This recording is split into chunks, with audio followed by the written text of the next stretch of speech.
Hi friends, இன்றைக்கி எங்கள் வீட்டு தோட்டத்தில் பூத்தோட்டத்தில் வெள்ளை பொன்னாங்கண்ணி கீரை நிறையா முளைச்சிருக்கு. நான் இது கீரையா இல்லை வேறு எதுவும் செடியான்னு தெரியாமல் வைக்கிறதுக்கு பயந்துக்கிட்டே ஒரு நாள் வீடியோலாம் எடுத்து பூவில் சர்ச் பண்ணி பார்த்துட்டு அதுக்கப்புறம் 2 ட்ரிப் வச்சு சாப்பிட்டேன்.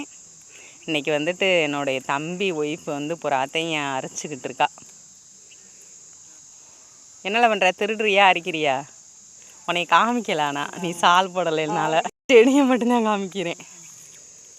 பூராத்தையும் எடுத்துக்கிட்டு இருக்காங்க. நிறையா முளைச்சி கிடக்குங்க, ஒரு வேலி மாதிரி கிடக்கு. உரமே இல்லாத சூப்பர் கீரை. கண்ணுக்கு ரொம்ப பொன்னாங்கண்ணி கீரை நல்லது அப்படின்னு எல்லாருக்குமே தெரியும். அதுலேயும் இந்த வெள்ளை பொன்னாங்கண்ணி ரொம்ப நல்லதுன்னு சொல்லுவாங்க.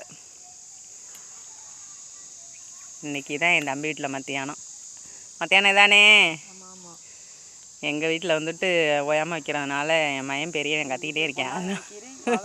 அதனால நான் இன்றைக்கி இதை பறிக்கலை. பாய்.